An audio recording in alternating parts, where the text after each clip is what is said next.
What do the propaganda of euthanasia, cannibalism, and the Chelyabinsk situation have in common? For those who have not heard of the third, let me explain. In the Chelyabinsk region, in the town of Plast, a minor incident occurred, as it may seem at first glance, but believe me, only at first glance. A woman, volunteer of the Creative Society project, was sued for illegal missionary activity. And later, they wanted to charge her with extremism. All this was done by the hands of local priests, police, and the judge, who were in collusion. A very strange combination, don't you think so? Now this gang has become world famous.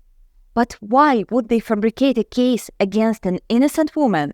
The most ridiculous thing is that they themselves will not be able to answer this question to the end, because they were simply set up, were used as pawns. The main question is, who gave them this idea? Having studied the articles of Mr. Putnik, who testified against the volunteer of Creative Society project, an interesting moment was revealed. He openly criticized the president in them, and in fact calls for a revolution. Isn't that extreme? He also promotes his deputies into the Duma and gives advice to people on who is bad and who is good, and for whom to vote. And the scientific works of the expert Elizabeth Shetinina, who made a kind of expert examination in this case, failed the plagiarism check. And yet it was Putnik's testimony and Shetinina's certificate that formed the basis of the court's decision. Absurd? No, it's much worse. To fabricate a case and to expose themselves in such a ridiculous way. But this is just the tip of the iceberg. It's curious that Chelyabinsk began to be used like pawns a long time ago. By whom? And this is the most interesting question. Let's find out. In Shetinina's reference, there were these lines. The Creative Society is a new religious movement with signs of syncretic cult. The phrase seems to be clever, but knowing the expert's weakness for plagiarism, we decided to dig deeper, and this is what we found.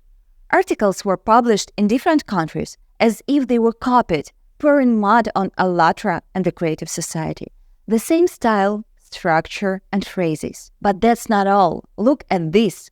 Russia's Central Channel said that they made a report on television about *ALLATRA, and they mix *ALLATRA and Creative Society at the concern of the Chelyabinsk diocese.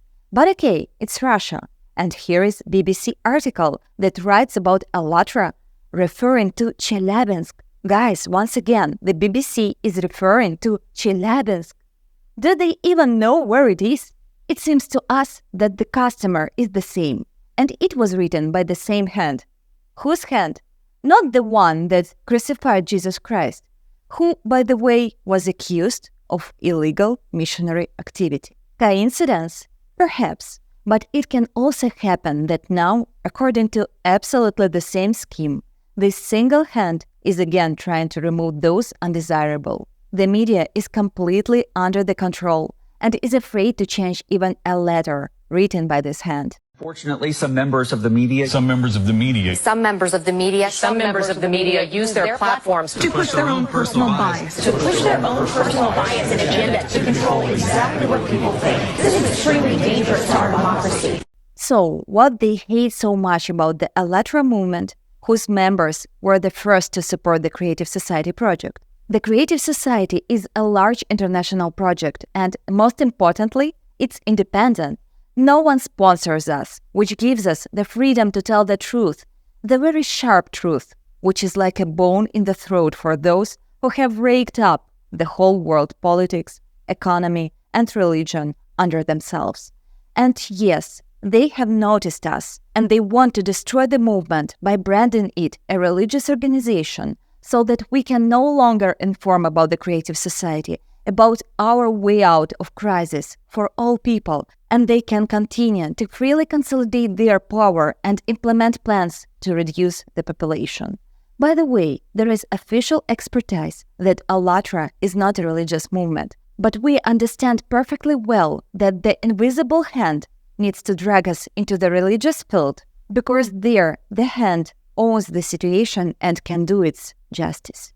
In Chelyabinsk, the puppets of this invisible hand were lit up. The secret destructive sect, which through propaganda pushes through their awful ideas.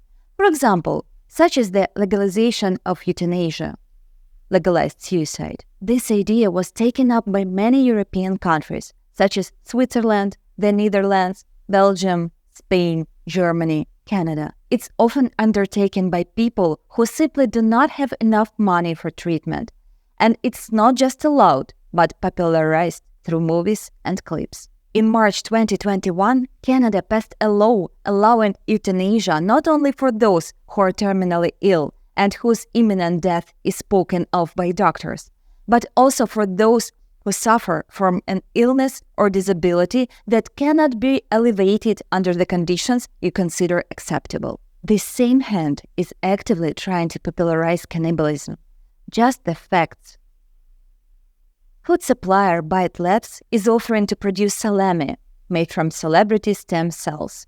A joke or a test of our willingness to eat such an idea? A scientist appears on Swedish television to announce that we may have to eat each other to cope with climate change. Clips and movies further fuel the topic of cannibalism. Cakes in the shape of people's hands and bodies are appearing in stores. And this is a photo from the recent Avignon Festival, which was attended by 114,000 people. It is clear that the plans of this single hand are fundamentally different from the goals of the creative society, where the value of human life comes first and where there will be self-government. We are standing in their way, so they want to discredit the movement. Everything is clear with them, but the main question for people is, what do we want? Are we willing to continue to support these unhealthy rules of the game? Join the independent research.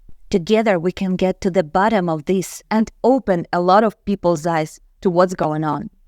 And when people know the truth, it is a real chance to change the world. This is not the end. In the next videos, we will explore in more detail the actions of this single hand and its effects on our lives.